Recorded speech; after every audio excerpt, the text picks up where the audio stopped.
Welcome to Core Cutting Today, Core Cutting This Week, the podcast. My apologies. Welcome to Core Cutting This Week, the podcast, episode number 13, the show where Jess and I kind of break down some of the biggest stories happening in the world of core cutting from the past week, and a lot more in depth than we've done in the past. Now, if you're watching us live on YouTube, don't forget, we're doing the podcast. We will take questions at the end of the show, so save your questions. We may grab a few here and there, but at the end of the show, we're going to answer some of your questions. If you're listening to us on demand, every Thursday at about noon Eastern, give or take 5 minutes like today, we're live on YouTube answering your talking about core cutting related topics. So Jess, how was your week? Good, really good so far. A little crazy. There's been a lot of news, lots of work to do, but really good. What about you? A lot of news is kind of the understatement, I think, of the past week. It just seems like everything has come flying in this week, but it's been a very good week. We've got a lot done. Record-setting month on YouTube. Real quick, hey, thanks everybody who subscribed to us on YouTube last month, everybody who watches us. We set a record for most visits, most views, most new subscribers, however you want to look at it. We set a record for most everything last month. So a huge thank you to everybody who subscribed. Unbelievably grateful for your support. Yeah. So let's dive into this because there's a lot of core cutting related news. Let's start off with YouTube TV, is reportedly the fastest growing live TV service, and PlayStation View is reportedly slowing down in its growth. Now, this one, I got a lot of feedback from readers that they thought this was a little controversial, let's call it.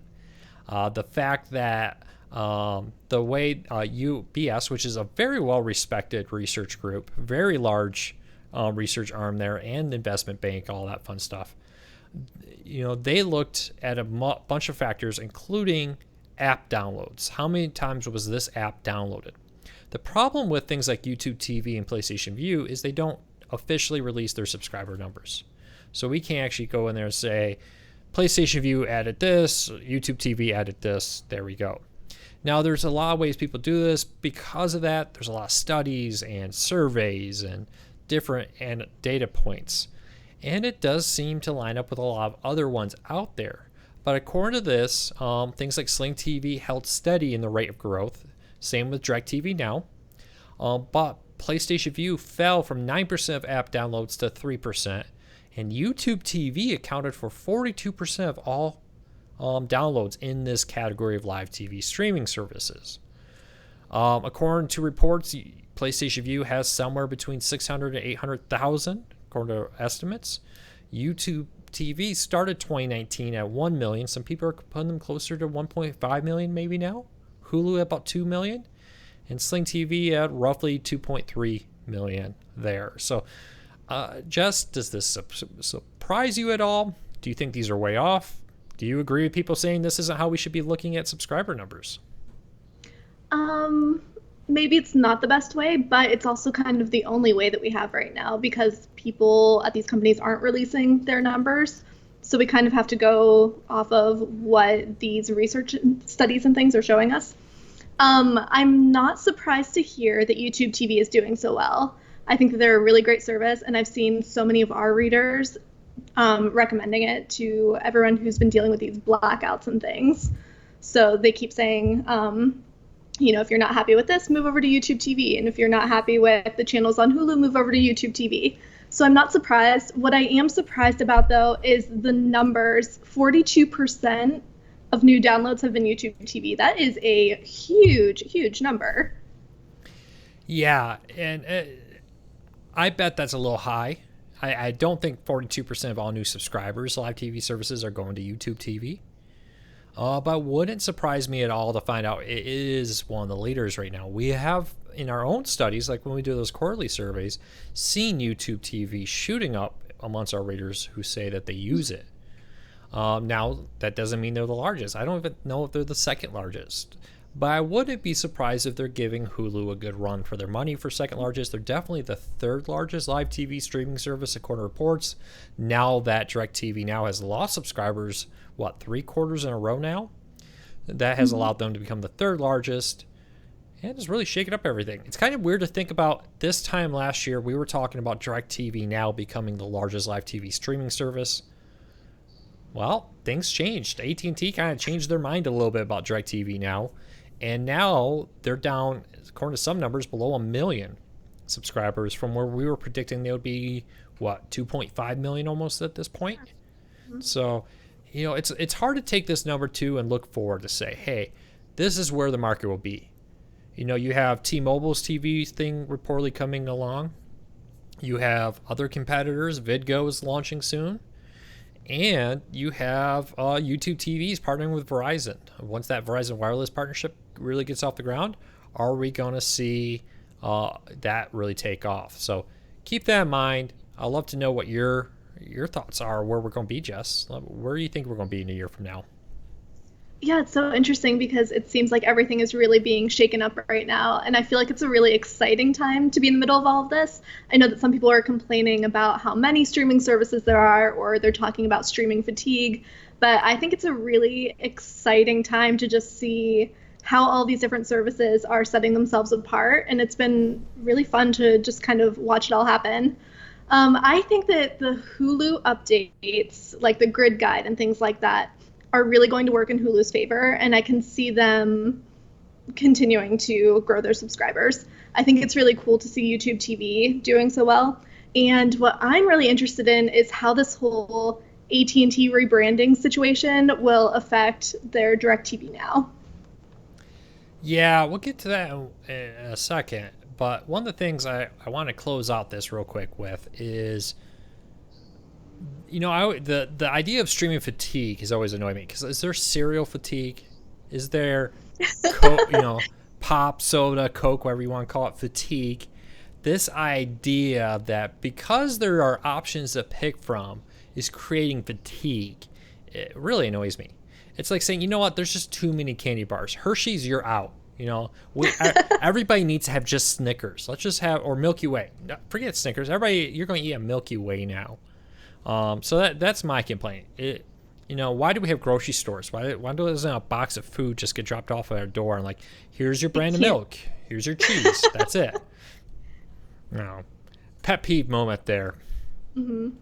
But you are right. AT&T TV Now changing its name. Why don't you give us the breakdown what's happening with that, Jess?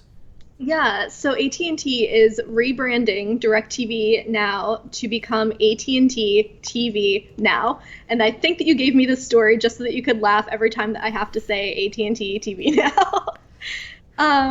So here's what's happening. There is so much going on with AT&T, but this is specifically about AT&T TV Now, and this is the rebranding of DirecTV Now. So if you are currently subscribed to DirecTV Now, your app is going to update. It should be automatically unless you have automatic updates turned off, and then you'll have to go in and follow instructions.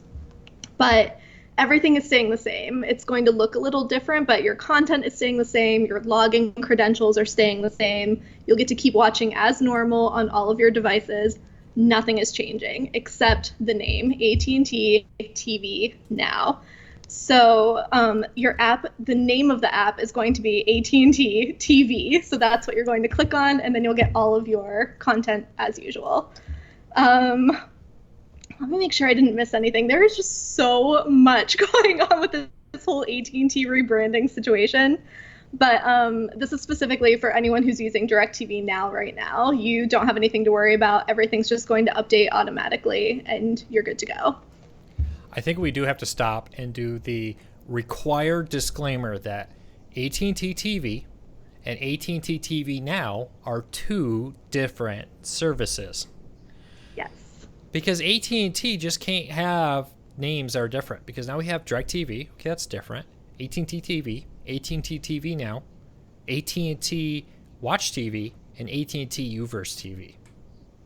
Yeah, that's not going to confuse anybody. That hasn't caused thousands of comments on our site and emails and Facebook messages confusing people already in the last 48 hours at all. Not at all. AT&T, let's have a conversation.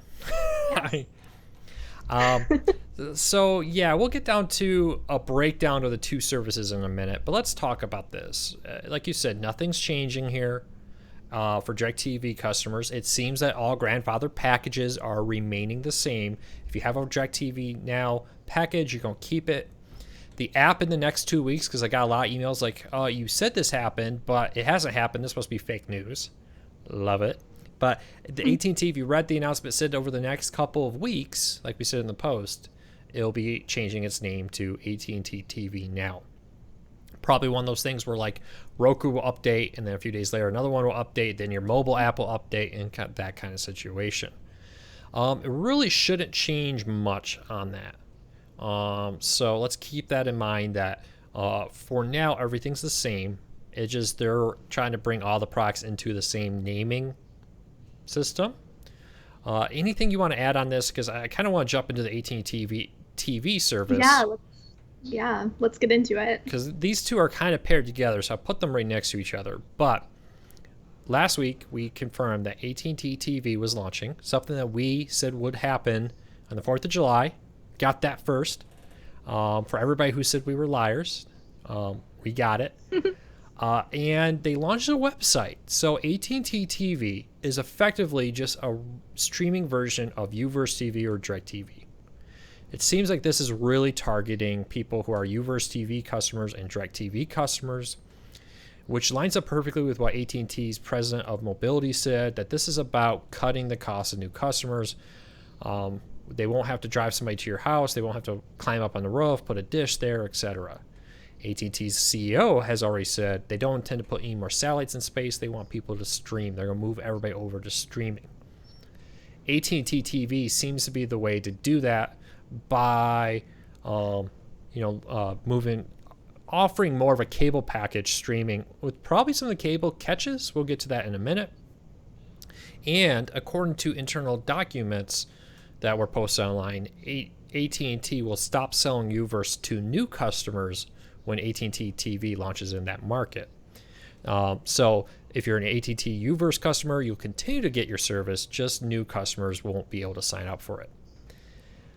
This service will, according to reports, launch in the next couple of weeks. Some people have said as soon as August, so this month now, as late as September, with being available nationwide by the end of the year. So kind of like how many YouTube TV did, start off in a few markets, add more markets, and more and more and more. A few things to know here. Talking to our sources, reading everything said about it on AT&T's website, reading all the comments from AT&T's CEO, AT&T's executives, etc. This service will require you to have at least one set-top box from AT&T. This is a new Android TV powered set-top box that will be required. Now, I had one source in AT&T tell us that you will be required to have at least one of these boxes, and once you have one, you will be able to use Roku, Fire TV, and Apple TV, and others. Somebody not in AT&T but who has worked in this industry for a long time told me that's likely required because they're trying to use the DirecTV contracts to do this, and there's some type of rule about in-home, out-of-home streaming, da-da-da. It's a long story, but the short end of it is by giving you a box, they would be able to use some type of contract that was under DirecTV. Not sure if that's really the case. That's just somebody who worked in the industry trying to explain why that would be a condition there.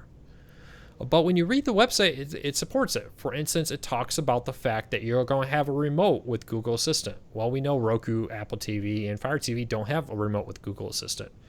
It talks about 5,000 plus apps on Netflix, like Netflix and Pandora. Well, we know you can't install Netflix and Pandora into the app for DirecTV, which is going to be the user interface that is for AT&T TV. So this does all seem to line up. I know a lot of people said, Luke, that's just not true. We don't believe that. We're going to have to wait and see. If we're wrong, we'll be the first to admit it. But our sources are pretty adamant that there will be at least one box required. And one of our sources said all the boxes will be, all the TVs in your home will be required to use their box, which is supported by what CNET and The Verge also reported. So that's a lot of information. The short end is AT&T TV is cable streaming online. AT&T TV Now is a prepaid service, which is almost like the phone market, right? You can get Verizon or you can get a prepaid one. I don't know if that helps explain this at all. What do you think, Jess? It's just so much information. And Oh I man, I'm mean, swimming. you know that I spent my entire day yesterday just looking for other sources that were confirming things that we were writing and digging around online trying to find out everything I possibly could about what was going on with this. And I know you were doing the same thing. We were talking about it all day long yesterday. So You know, I really feel like we're just going to have to wait and see what happens. that's a great point. You know, a lot of people sometimes when we post things like to jump out, and if they don't agree with it, say we're making stuff up, we're false, fake news, etc. I never see them apologize when what we say is right later. But I wanted to just remind people that Jess and I, we do work hard to get research. I've been doing this for 6 years now. Jess has been doing this coming up in 2 years soon, it feels like. And over the years, we've definitely developed a lot of sources. We'll say that. And when we say something, it's because we believe it. It's because we have something, not always something I can share, because sometimes sources don't want their names mentioned, etc. But there's a reason we do it, and we're happy to talk about it. But I guarantee you, we're not just making something up because we're making it up. So I just wanted to say that, wanted to throw that out there. Continue, Jess. Sorry. No, you're fine. Yeah, whenever I write a post, I was just telling Luke this yesterday. Whenever I write something, I try so hard to put as many links and direct quotes as possible so that you can hear it straight from the people that are making these decisions. So, yeah, we do try really hard to make sure that what we're saying is accurate. But also, like Luke said, if we are wrong, we will happily put up a post and say, we were wrong. This information wasn't correct. Here's what's actually going on. So if something changes within the next few weeks, as this is all happening, as these things are launching, we will be posting updates and we will let you all know what's going on. Yeah, I mean, that's the fun part too, right? Is the bleeding edge nature of news is how, remember when AT&T came out and announced that they're going to get a DVR add-on? And AT&T CEO in an earnings call was all talking up the fact that they're going to launch add-ons for DirecTV Now. There's going to be this add-on for X amount of hours that will bring them all this kind of additional revenue. Well, they changed their mind. So sometimes like that, we reported, here's exactly what AT&T CEO said. Here's what's on their website. Months go by, suddenly that disappears on the website. They're no longer talking about it. Now we learn they're basically changing their focus from DirecTV Now to AT&T TV. Very interesting, which is what we did learn during the earnings calls. AT&T executives said that AT&T TV is basically their main focus. This is where their energy's going. This is they're going to be their main focus for years to come when it comes to TV, which means DirecTV Now, and they also included HBO Max as their main focus too. So it does seem that UVerse, DirecTV even, and DirecTV Now are no longer AT&T's main focus when it comes to customers. It's AT&T TV and it's HBO Max when it comes to TV streaming. Does that concern you at all? I mean, that seems like to me, it seems like they're moving away from cord cutting and focusing more on the cable model, if that makes sense. Yeah, it seems like they're trying to make streaming fit into the box or the situation that they're used to. And I understand that because some people love cable, and to have something that looks like cable, seems like cable, is acting like cable, maybe that's appealing to people. Maybe they're trying to be the leader in setting up a model like that. I think it's a little strange. But again, AT&T is just going through such a huge rebranding effort right now that who even knows what's going to happen in a few weeks. This definitely has the feel like, DirecTV Now, that didn't work out. What if we just start from scratch and we do this all over again? Maybe that will work out again. I just got this feeling that they were kind of like, let's just all over again from scratch and see what happens. Yeah, I think you're right. And I mean, if it works out for them, great. I will fully support AT&T TV Now. If it's a good service, that would be awesome. I would be very excited for the people that love DirecTV Now. But what's going to happen? Yeah, no way to know. For now, we're going to have to wait and see. We hopefully will know in the next couple weeks when the first test markets go live. We'll be keeping a close eye on this. We'll be posting updates as we learn more. So check back every day to corecarsnews.com for more on that. Any last thoughts, Jess, before we move on? No, I think that's all I have to say about AT&T for now. AT&T TV. Say that 5 times fast, and then say AT&T TV Now 5 times. Mm-hmm. All right, Jess, you're up next. Yeah, so we will switch gears now and talk about PBS instead. PBS and PBS Kids are coming to YouTube TV, and this is kind of big news. Back in March, PBS said that they wanted to be on at least one live TV streaming service by the end of 2019, and we've now learned that that first live TV streaming service will be YouTube TV. We will be seeing content on YouTube TV by the end of this year. And Google has let us know that this will include local PBS stations, so it won't just be one national feed going out to everybody. So it'll be up to local affiliates to join in. So we can probably expect to see this over time. It won't happen super quickly. Hopefully it will be kind of fast. It would be great to see PBS coming to all YouTube TV viewers, but it might take a while. Yeah, they were very clear that this is going to be your local feed, and in the PBS press release it said if the local chooses to participate. Mm-hmm. So I would expect this to be kind of like how all the locals were added to things like PlayStation Vue and DirecTV Now, etc. There was like a handful of locals here and a handful of locals there were added, and it took a year or two before like all the Sinclair locals were on YouTube TV or something.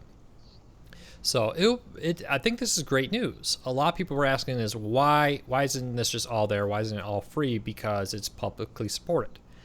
Mm-hmm. PBS is publicly supported, but only a small percentage of it is publicly supported. Actually, the main way they get the funding is from donations from people like you and deals from people like cable companies and streaming companies now that pay them for the rights. That's the vast majority of the funding for PBS. So the good news is you're supporting them because PBS is kind of mostly private than they are public. So keep that in mind. This isn't like BBC where they're majority funded by the government. So keep that in mind. Anything we're kind of missing out on this topic here? No, I just love PBS and I'm really excited. I think it's going to be fun, especially for people with kids. The PBS Kids channel is amazing. So look forward to that, YouTube TV viewers. Yeah, one note on this real quick. Again, this doesn't mean it's not coming to other services. PBS has said they wanted to be on multiple services. So this YouTube TV just seems to be the first. Look for others to be coming soon. Fingers crossed. Yeah. All right, let's move on to the next story. We got Dish's earnings call earlier this week and on Monday, and we're almost done with earnings season. But we did learn that Sling TV did gain subscribers, a little less than I think many were expecting.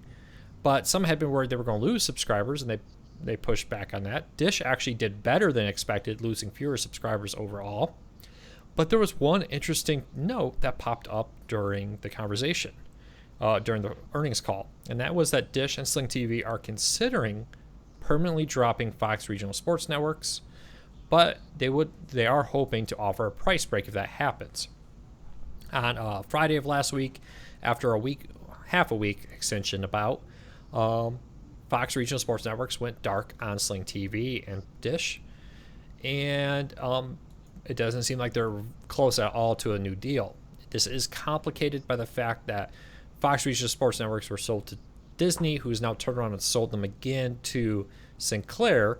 That sale to Sinclair has not finalized. So like an independent group, I guess, is taking care of the negotiations. Dish said they were being unreasonable, etc. All the typical things you hear. But Dish executives said, when you look at how much you pay for Fox regional sports networks and all regional sports networks, they're very expensive. But the amount of people who watch them are relatively small compared to the price you're paying. This isn't like ESPN, which is expensive but has a huge following. So Dish kind of said, hey, we know we've already lost some subscribers. The people who wanted them may have already left.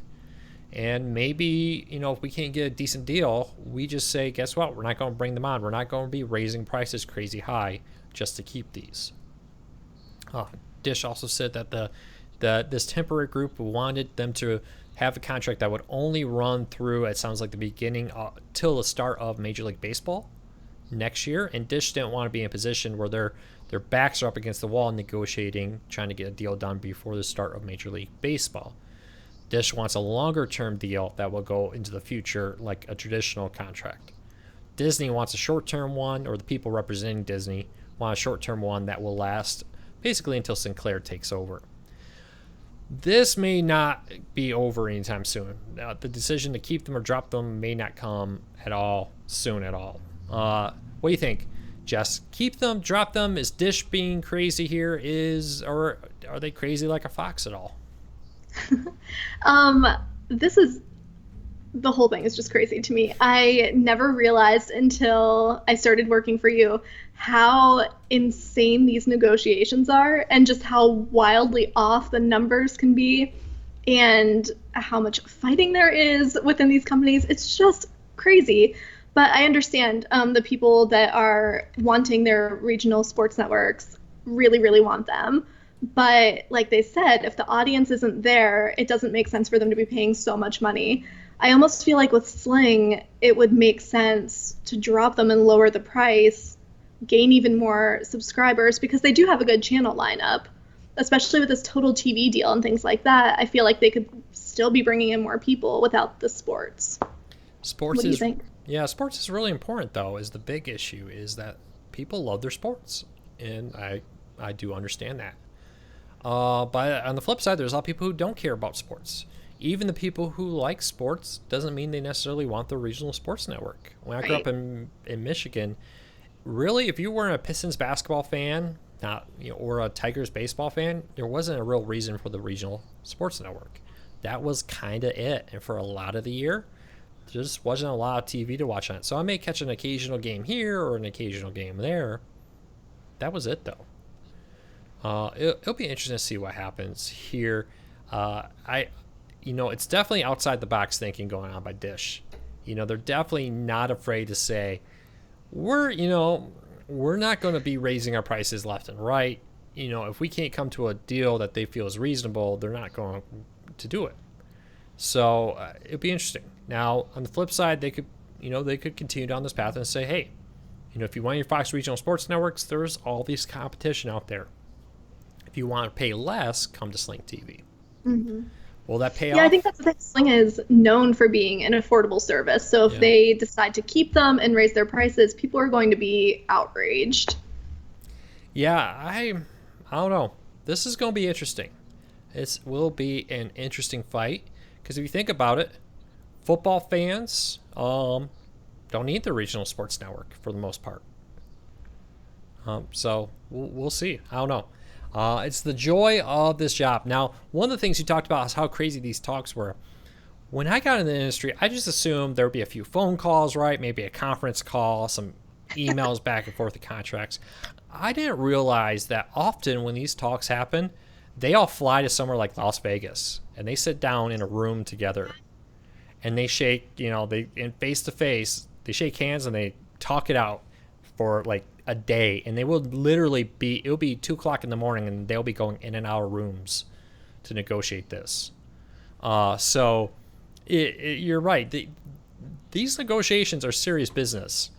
Maybe I guess the only way I could describe it is maybe like one of those TV show courtroom kind of things where they're like in the judge's chamber, like trying to strike a deal kind of thing. Maybe. I just assumed this was a much more like, hey, hey Dish, this is Fox Regional Sports. We just faxed you a proposal. Could you take a look at it? Give us a call what you think. We'll set up a conference call.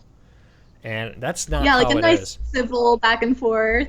No, this is more like we show up with 50 lawyers, and they show up with 50 lawyers, and then there's 30 staff. And I'm sure there's like a lawyer in each ear of the negotiator. And you ever watch Silicon Valley on HBO? No. Oh, there's this really hilarious scene, if you ever want to watch, it's on YouTube, where they're negotiating over this phone that one company had come into their possession of that was the property of another company, about like returning it.